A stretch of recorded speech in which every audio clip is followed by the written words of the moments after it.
কোনো দল বা ব্যক্তি নয়, জুলাই গণ অভ্যুত্থানের কৃতিত্ব জনগণের, বলেছেন প্রধানমন্ত্রী। জনগণের অধিকার প্রতিষ্ঠিত করায় বিএনপির রাজনীতি। আগামীকালই জুলাই গণ অভ্যুত্থান স্মৃতি জাদুঘর উদ্বোধন করবেন প্রধানমন্ত্রী তারেক রহমান। 6 আগস্ট থেকে সবার জন্য উন্মুক্ত, জানিয়েছেন সংস্কৃতি মন্ত্রী। আগামী ডিসেম্বরের মধ্যে কৃষকের পূর্ণাঙ্গ তালিকা নির্ভুল ও স্বচ্ছভাবে প্রণয়নের নির্দেশ দিয়েছেন প্রধানমন্ত্রী তারেক রহমান। আদালতে নিষেধাজ্ঞা থাকায় পলাতক শেখ হাসিনার বক্তব্য আগাম জানিয়ে প্রচার করলে সরকার আইন অনুযায়ী ব্যবস্থা নেবে, জানিয়েছেন তথ্য ও সম্প্রচার উপদেষ্টা। জুলাই হত্যাকাণ্ডের বিচার তথা ট্রাইব্যুনাল নিয়ে বিদ্বেষমূলক বক্তব্য ছাড়া অন্য বক্তব্য প্রচারে আইনগত কোনো বাধা নেই, জানিয়েছেন চিফ প্রসিকিউটর আমিনুল ইসলাম। বেসরকারি উদ্যোগে আয়োজিত শেখ হাসিনার বক্তব্যে কোনো মতামত ব্যক্ত করা হলে তার দায় ভারতের নয়, বলেছেন দেশটির পররাষ্ট্র মন্ত্রণালয়ের মুখপাত্র রণধীর জয়সওয়াল। জুলাই আগস্ট গণ অভ্যুত্থানের বিচার 1 বছরের মধ্যে শেষ করার লক্ষ্য নিয়ে কাজ করছে আন্তর্জাতিক অপরাধ ট্রাইব্যুনাল, জানিয়েছেন চিফ প্রসিকিউটর।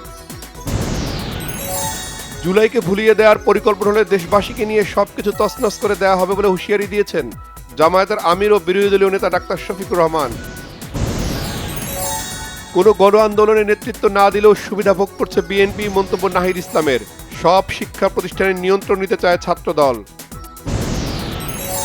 স্বরাষ্ট্রমন্ত্রী এবং সংবিধান সংশোধন কমিটির সভাপতি সালাউদ্দিন আহমদ বলেছেন, সংবিধানের সংশোধনী জনপ্রত্যাশা পূরণ করবে। জগন্নাথ বিশ্ববিদ্যালয় ও আলিয়া মাদ্রাসা সহ 4 শিক্ষা প্রতিষ্ঠানের ছাত্রদল শিবির সংঘর্ষ। রংপুরে পাল্টাপাল্টি কর্মসূচির ডাক 2 সংগঠনের। বাণিজ্যমন্ত্রী খন্দকার আব্দুল মুক্তাদির জানিয়েছেন, দেশের তৈরি 97% পণ্য ও সেবায় কোরিয়ার বাজারে শুল্কে অগ্রাধিকার পাবে। বিজিএমইএ সভাপতি মাহমুদ হাসান খান বলেছেন, $100 বিলিয়ন রপ্তানি লক্ষ্য অর্জনে টেক্সটাইল ও আরএমজি খাতকে একসঙ্গে কাজ করতে হবে। ঢাকা 6 আসনের গ্যান্ডারিয়া 46 নম্বর ওয়ার্ডের রাস্তা, বর্জ্য ব্যবস্থাপনা ও নিরাপত্তা সহ বিভিন্ন নাগরিক সমস্যা সরেজমিনে পরিদর্শন করেছেন মুক্তিযুদ্ধ বিষয়ক প্রতিমন্ত্রী ইশরাক হোসেন। 2 সপ্তাহ পর গ্যাস সংকট চলমান। বিভিন্ন স্টেশনে রয়েছে গাড়ির দীর্ঘ লাইন, ঘন্টার পর ঘন্টা অপেক্ষার পরও পর্যাপ্ত পরিমাণে মিলছে না গ্যাস। রাশিয়া ও ইউক্রেনের মধ্যে পাল্টাপাল্টি হামলায় শিশুসহ অন্তত 22 জন নিহত। নিহতদের মধ্যে উভয় দেশের 11 জন করে নাগরিক রয়েছে। সমঝোতা বা একটি চুক্তিতে পৌঁছতে চলতি আলোচনায় ইরানের শেষ সুযোগ, জানিয়েছেন মার্কিন প্রেসিডেন্ট ডোনাল্ড ট্রাম্প।